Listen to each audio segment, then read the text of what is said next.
Solo nos quedan un poco más de 10 días de temporada regular, así que creo que ya es definitivo, podemos valorar qué jugadores han sido una decepción en esta temporada, de qué jugadores esperábamos más o por lo menos que mantuvieran el nivel con respecto al año pasado y no han cumplido, así que vamos a hablar de eso. Bienvenidos una vez más a Basket 365, soy Denis y en el vídeo de hoy voy a plantearos una lista de 9 jugadores en las que veremos jugadores que todo el mundo sabe que han sido una decepción, estrellas que no han estado a la altura o jugadores que han realmente empeorado más de lo que esperábamos, pero también os traigo un par de jugadores no tan conocidos o no tan mencionados que a mí personalmente me han decepcionado porque esperaba un desarrollo por su parte y en cierto modo se han estancado. Antes de nada, si estáis aquí, me imagino que es porque os interesa la NBA, así que os animo a que os suscribáis, ya estoy muy cerca de los 5.000 suscriptores. Seguidme en Twitter también si tenéis Twitter. Dadle a like a este vídeo en particular si os ha gustado y comentadme abajo lo que opinéis y ahora ya sí, voy a empezar.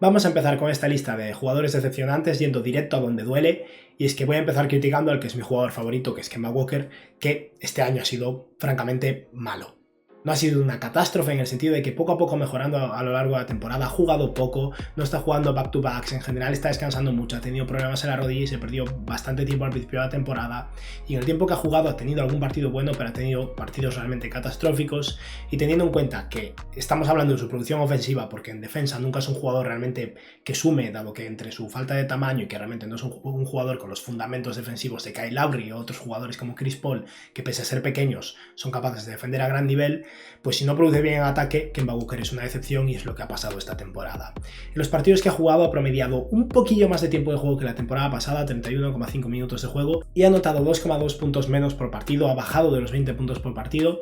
ha asistido un poco menos, ha tirado un poco menos y sobre todo sus porcentajes de tiro, especialmente en tiros de campo, que ya no habían sido especialmente buenos la temporada pasada, bajan y ha promediado un 41% en tiros de campo, que es una bajada de 2 puntos porcentuales, y pasa de ser un tirador sólido desde 3 con un 38% en casi 8 triples intentados la temporada pasada, a un jugador que está intentando más de 8 triples por partido y está tirando más o menos en torno a la media, un poco por debajo por la media incluso, con esa bajada al 35%. O sea que básicamente Kemba Walker ha pasado de ser la tercera estrella de los Boston Celtics, incluso el año pasado un jugador considerado por muchos por encima de Jaylen Brown, y un jugador que era eso, un arma realmente ofensiva, un jugador que cuando tiene el día puede realmente ser ese antiguo Kemba Walker, pero que en general no está cumpliendo, está siendo poco eficiente, no aporta nada en defensa o aporta poco en defensa, aunque consigue bastantes faltas en ataque por lo menos,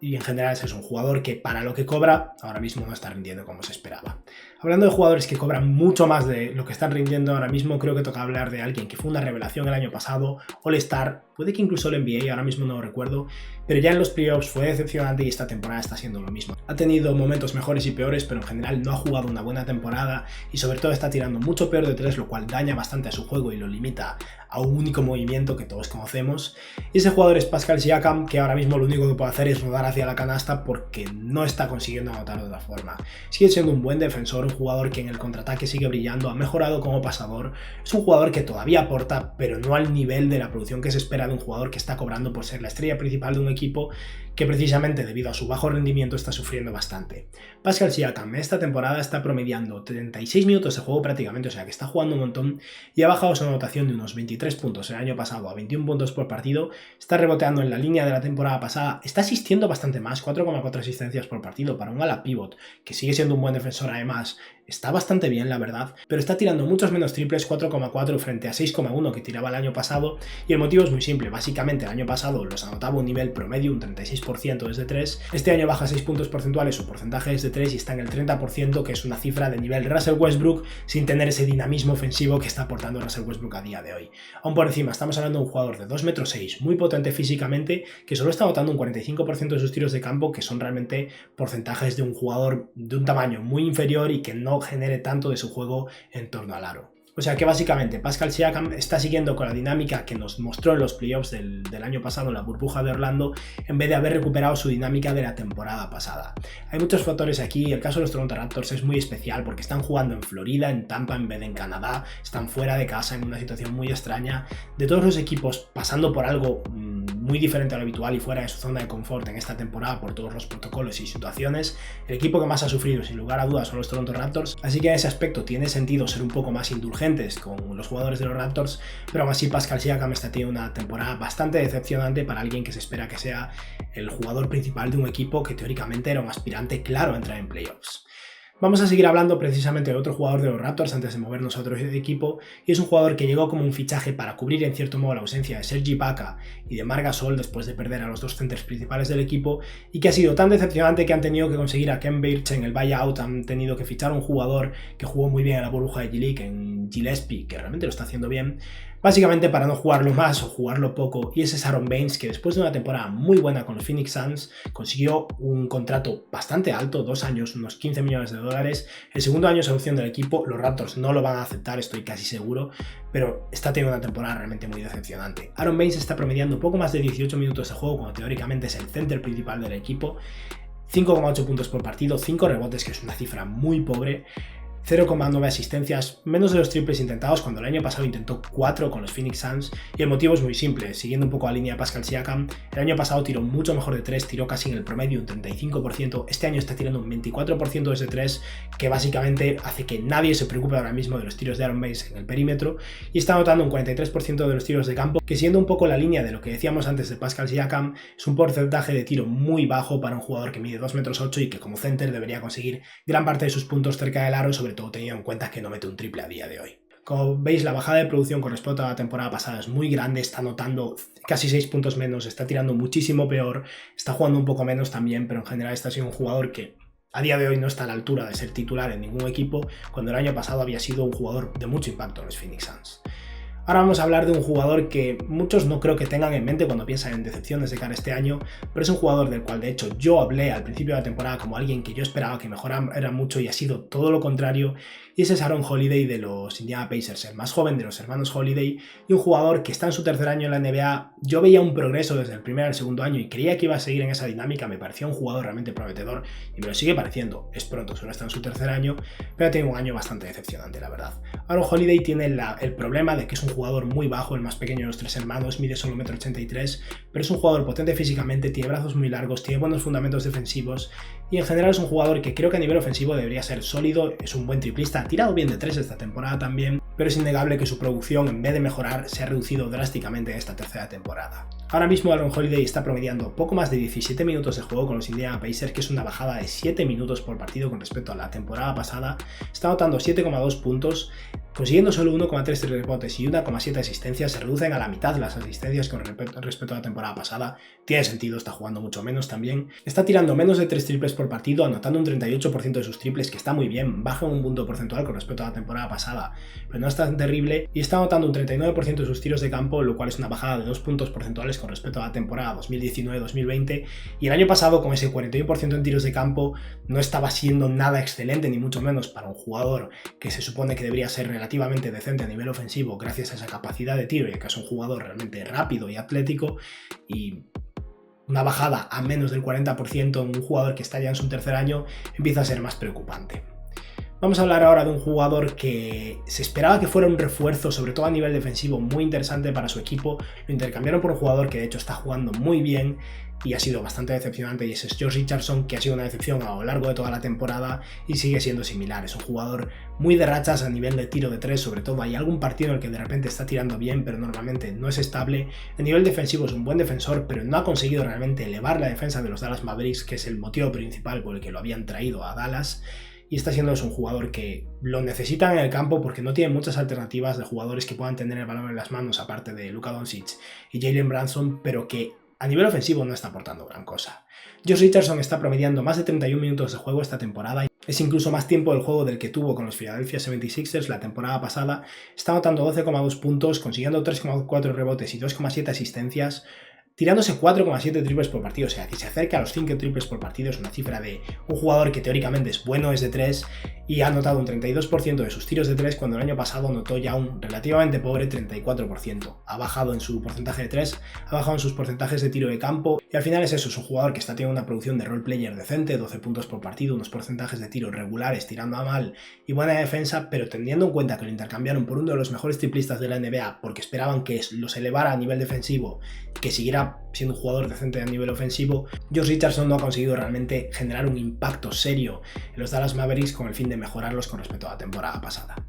Vamos a hablar ahora de un jugador que, siguiendo la línea de Aaron Holiday, es alguien que todavía es joven, está en el proceso de desarrollo y tuvo una primera temporada en la que tuvo pocos minutos de juego, y yo este año esperaba que tuviera muchas más oportunidades y esperaba un desarrollo por su parte. Ese jugador es Sekou Doumbouya, que fue el pick número 15 del año pasado y un jugador del que hablaré en breves cuando haga mi vídeo sobre el talento joven de los Detroit Pistons, y sigo teniendo muchas esperanzas en Sekou Doumbouya. Me parece un jugador que está claro que está muy verde, es uno de esos jugadores que empezó a jugar a baloncesto muy tarde y que tiene muchos atributos físicos pero todavía tiene que aprender a jugar básicamente,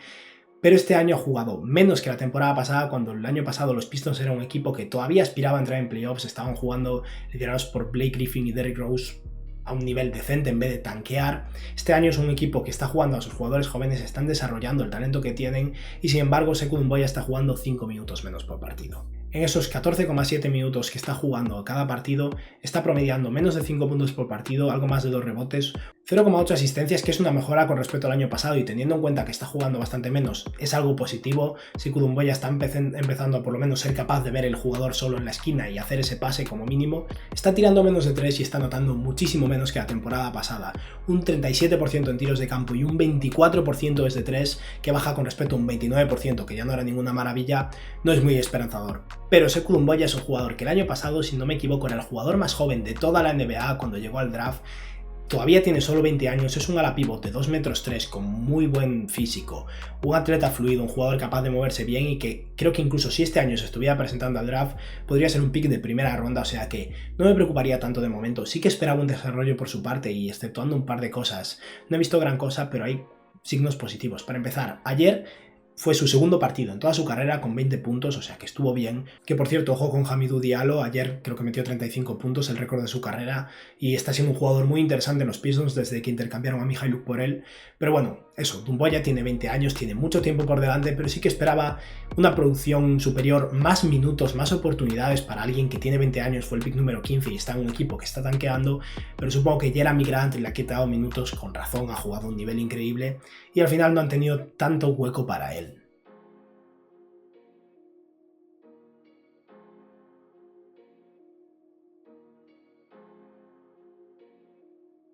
Ahora llega el turno de uno de los jugadores que me imagino que todos tenéis en mente cuando pensáis en decepciones de esta temporada, y es un jugador que al final su equipo tenía en tan alta estima que se negaron a intercambiar por James Harden porque no querían perderlo, y este año la verdad es que se ha estancado un poco y no está siendo nada parecido a lo que se esperaba de él. Ese jugador es Tyler Herro, pero recordemos, está en su segundo año, tuvo unos muy buenos playoffs, pero es pronto para juzgarlo y para considerarlo un desastre. Pero es verdad que después de lo que había demostrado el año pasado, de lo bien que había jugado en playoffs, se esperaba más de él este año. Una vez tuvo un rol aumentado y no ha cumplido. Está claro que Tyler Herro se ha visto superado por el cambio de rol en su equipo. Lo han intentado convertir en el playmaker principal del equipo, un jugador que tenga mucho más el balón en las manos, y de momento no ha funcionado tan bien. Sí que es verdad que en general ha sido un jugador que ha jugado más minutos y ha aumentado su producción, pero muy lejos de lo que se esperaba de él. Se esperaba al final que Tyler Herro, después de lo que había demostrado el año pasado, fuera un jugador ya de un nivel de titular muy potente, y es muy pronto. El chaval tiene 21 años, yo no tengo prisa tampoco, pero es verdad que haberse negado a intercambiar por James Harden,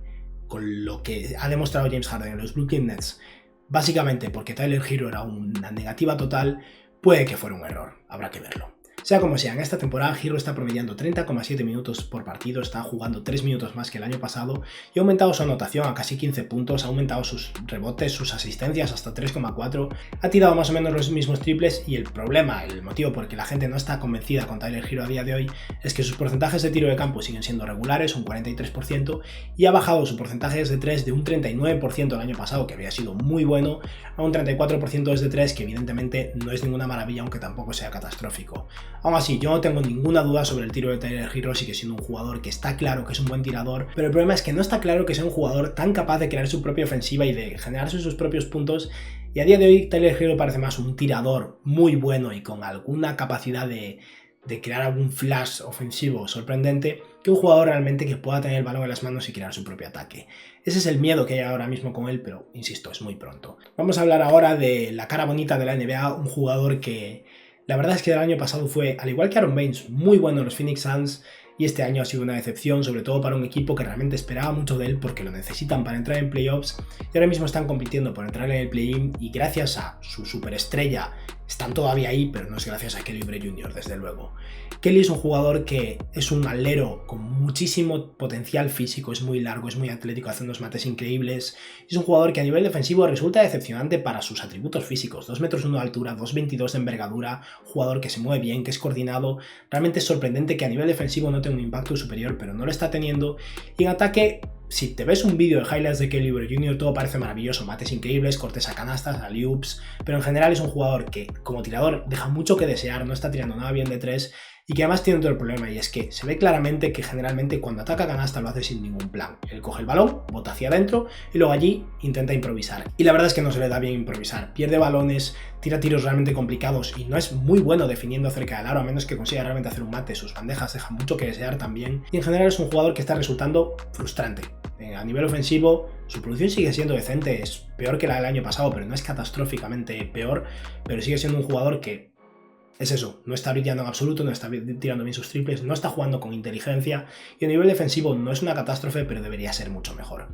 Esta temporada Kelly Oubre Jr. está promediando algo más de 30 minutos por partido, más de 15 puntos, que es una bajada con respecto a los más de 18 del año pasado, 6 rebotes, 1,3 asistencias, como veis no pasa demasiado el balón o cuando la pasa la pierde en muchas ocasiones, 5,2 triples intentados, que es un volumen de tiros de 3 de alguien capaz de anotar sus triples y sin embargo está anotando solo un 32% de ellos y un 44% de tiros de campo, que sigue la dinámica de casi todos los jugadores de esta lista. Un jugador de 2 metros 1 tan atlético no debería conseguir esos porcentajes de tiro de campo, pero como decía antes, si no la está matando y está realmente cerca del aro, en esa distancia de 0 a 90 centímetros sí que consigue anotar muchos de sus tiros. En cuanto se aleja un poco y se queda en esa distancia ahí entre el metro y los 3 metros, es que no mete ni una. Y el último jugador de esta lista es alguien que realmente ha tenido mala suerte porque fue intercambiado a un equipo porque el equipo que lo intercambió quería al jugador del otro equipo, pero él simplemente está ahí por hacer cuadrar dinero y no encaja en absoluto en la plantilla en la que está ahora mismo. Y ese es Eric Bledsoe, que está en los New Orleans Pelicans, un equipo que no necesita un base bueno a nivel defensivo y que no es capaz de tirar de 3 junto a Zion Williamson, y sin embargo Eric Bledsoe está ahí cobrando mucho dinero este año y el que viene, y no sé si incluso el que viene, o sea que de momento no va a ser fácil librarse de él porque está jugando peor que nunca. Es un jugador que ha demostrado año tras año que no es bueno en playoffs, así que ningún equipo realmente con aspiraciones serias va a quererlo, por lo que está en tierra de nadie y su temporada está siendo decepcionante. Este año Eric Bledsoe está promediando 30 minutos de juego por partido, está jugando más de lo que jugaban los Bucks y está anotando 12 puntos, una bajada de casi 3 puntos con respecto al año pasado, está asistiendo mucho menos, está reboteando menos, está tirando más de 3, 5 triples por partido, es un aumento de 1,5 triples con respecto al año pasado y sí que está anotando un poco más de esos triples, un 35%, que es una mejora de un punto porcentual, pero está anotando un 42% de sus tiros de campo, que es una bajada de 6 puntos porcentuales, y la mayoría de los triples que tira son completamente abiertos. O sea que anote un 35% de sus triples en vez de un 38 o 39, incluso 40%, como pasa con jugadores como Lonzo Ball, que se están tirando en general triples muy abiertos porque se los genera Zion Williamson, que tiene una gravedad completamente absurda, hace que ese 35% no sea tan bueno o tan esperanzador como puede ser en el caso de otros jugadores que no han demostrado a lo largo de su carrera ser tan buenos triplistas. En general es eso, Eric Bledsoe cobra demasiado para su producción, lo cobraba el año pasado, ya no digamos este año donde está jugando peor y no tiene realmente cabida en este equipo o mucho sentido. Creo que al final los Pelicans se lo van a quedar porque parece que no quieren pagarle a Lonzo Ball. Todavía más raro todavía, junto a Steven Adams, el equipo de los Pelicans es muy raro. Tienen tanto talento joven con Zion Williamson, Brandon Ingram y otros de sus jugadores jóvenes, y al mismo tiempo entre Steven Adams, Eric Bledsoe, hay cosas muy raras en ese equipo que no acaban de encajar. Pero bueno, esto ha sido todo por hoy. He repasado los 9 jugadores que a día de hoy me han parecido los más decepcionantes en la temporada 2020-2021 y espero que os haya gustado el vídeo y que tengáis un buen día. Adiós.